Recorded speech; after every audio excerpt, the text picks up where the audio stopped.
Effendi Simbolon saya bilang, ya sudahlah, udah gelandangan politik lah. Dia berbeda nasibnya dengan Marwara. Marwara nasibnya bagus jadi menteri, kawan ini nasibnya jelek, kayak kan. Itu tidak paling bermoral itu. Nggak beretika, nggak beradab orang-orang. Bismillah, assalamualaikum guys, berjumpa lagi di channel Jurnal Terupdate. Kali ini Effendi Simbolon pasti malu semalu-malunya setelah meminta mundur ketuanya. Cara PDIP balas perlakuan Effendi Simbolon ke Bu Mega kali ini sangat telak dan elegan guys. Jadi tak perlu berlama-lama, langsung saja kita simak bersama-sama video ini guys. Bismillah. Kita mendapat informasi bahwa ada kekuatan yang sekarang mulai mendekati DPD Bang, di PDIP ini. Tujuannya ntar buat di Kongres. Apa benar seperti itu? Ya, sampai sejauh ini saya sih belum mendengar itu ya. Bahwa ada lobby-lobby antara DPD sejauh ini saya belum. Tapi justru ini sudah dapat belum video-video dari ketua-ketua DPC di seluruh Indonesia?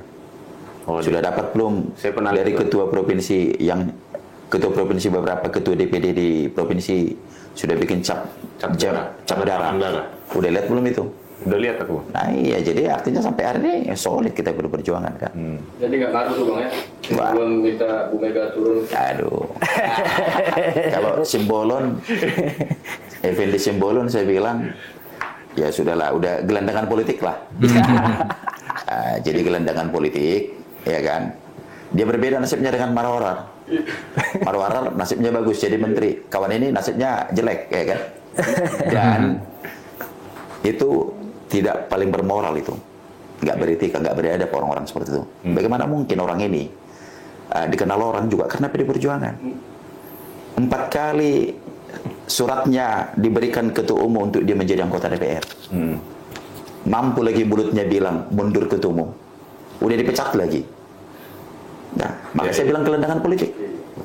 Nggak, dia bilang itu setelah ketemu dengan orang yang di sana lagi. Gimana Bang? Ya ketemu lah itu siapa sih Mulyono atau siapa itu namanya itu. Aku curiga kena mau curi poin aja tuh Bang. Iya. Jadi Marwara udah dapat. Ya. Budiman Sujatmiko dia pergi meninggalkan kita, nasibnya bagus jadi menteri, Marwara jadi menteri, ya kan? Nah kawan ini dikira nasibnya sama, rupanya beda kan gitu. Ampun, ya kan? Ya. Jadi bumi pun menolak gitu loh. Ya kan? Nah, tapi yang pasti satu hal saya diajarin di partai ini kan, bahwa yang menjadi pengkhianat itu tidak pernah hidupnya lebih baik daripada orang yang dihianati. Itu prinsip tuh. Apapun ceritanya. Lo waktu 5 tahun ini sebentar bro. Yeah. Waktu 5 tahun ini sebentar loh, dan partai ini bukan partai yang baru berdiri, partai ini bukan kaleng-kaleng nih. Ya, kan? Sejarah. Dan sejarah gelombang bagaimana yang kita nggak hadapi di PD Perjuangan ini. Ya kan. Jadi memang saya menghimbau ke teman-teman para struktur pengurus di daerah itu, ya memang wajar lah. Mungkin karena sudah 9 tahun ini mungkin terlalu enak hidupnya, mungkin jadi lupa merumput kan. Jadi banteng itu harus merumput. Iya benar. Nah, jadi harus digembleng lagi. Jadi, nah ini yang selalu kita sampaikan ke teman-teman di daerah, apalagi instruksi-instruksi dari pimpinan dari pusat itu yang disampaikan. Bahwa banteng ini kalau sudah nanti mengamuk, ya kan? Merah matanya. Ya, iya. Lagian juga ibu ini apa namanya ya?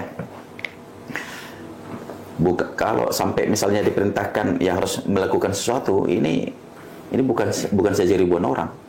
Sampai jutaan orang pun siap untuk melakukan itu. Bahkan yang rela mati dengan Ibu Megawati ini pun itu banyak orangnya. Iya kan? Benar. Nah, jadi ya untuk bagi teman-teman yang sudah pernah jadi pengkhianat itu saya kira bertobatlah kan. Kembalilah ke jalan yang benar kan gitu. Kemarin malah bikin sayembara Bang ya. Sekian itulah gitu. Tambah sakit lagi. Dia nggak sadar itu, dia kan bikin mempermalukan KPK ya kan cara begitu. Ya. Mempermalukan KPK. Padahal berapa triliun dana negara disiapkan kepada KPK ini untuk menangkap Harun Masiku. Sampai tambahin lagi 8 miliar. Nah, pertanyaannya, kalian tanya dong, uangnya sudah dikasih belum ke KPK yang 8 miliar itu? Ya, kalau cuma omong doang, ya siapa? Itu sama aja kelasnya orang yang ngomong di pinggir jalan itu tuh. Ya kan? Kayak ngomong yang di kampung kita di Lapo. Sama aja kelasnya kan? Bener. Kolak kata.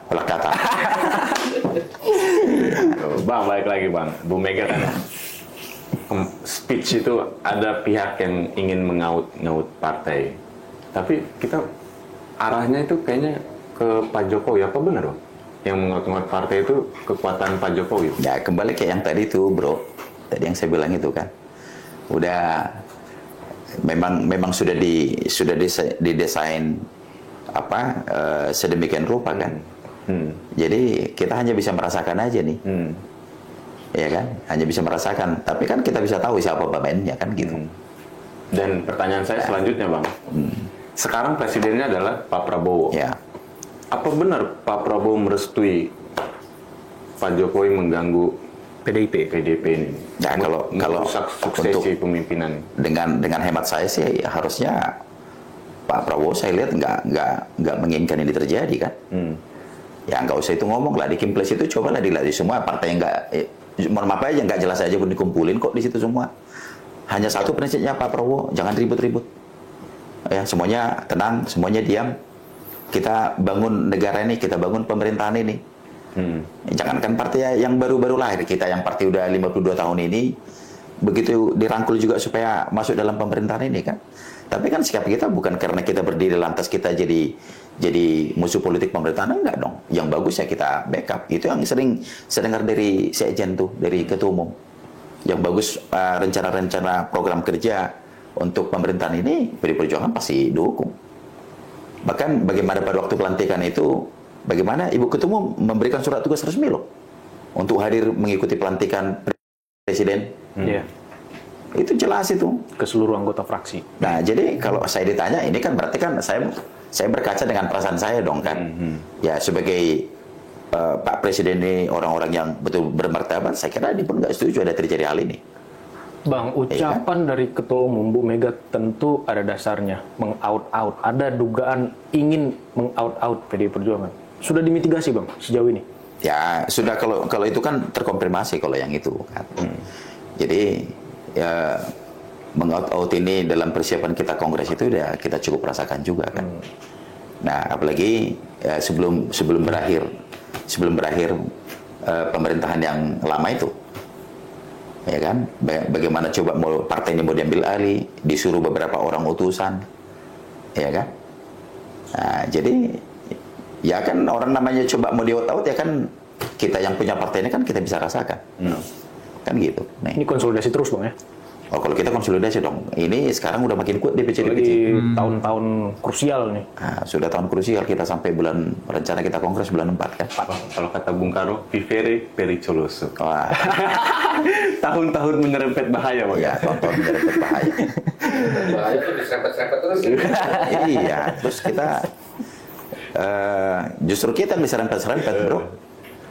Kita yang diserempet-serempet kan, kita maunya mengedepankan apalah ini demokrasi yang baik, yang terpimpin kan. Ini kita lagi berjuang untuk supaya jadi baik ya, tapi kan kita diganggu-gangguin terus. Oke guys, Effendi Simbolon memang sebelumnya pernah menyampaikan seruan agar Ketua Umum PDIP Megawati Soekarnoputri mundur dari jabatannya, sehingga hal ini membuat banyak kader Banteng yang merasa geram atas hal ini. Pernyataan dari Johannes Tobing tadi juga sangat telak sekali, yang mengatakan bahwa Effendi Simbolon sekarang ini sosok gelandangan politik karena dinilai nasibnya masih kurang beruntung ketimbang Marwar dan juga Budiman yang kini menjadi Menteri Pak Prabowo. Selain itu juga memancing reaksi dari politikus PDIP Perjuangan lain, yaitu Andreas Hugo Pareira, juga mengingatkan Effendi Simbolon tidak menjadi corong Presiden ke-7 Joko Widodo, dan juga tidak semurah itu hanya menjadi corong Pak Jokowi.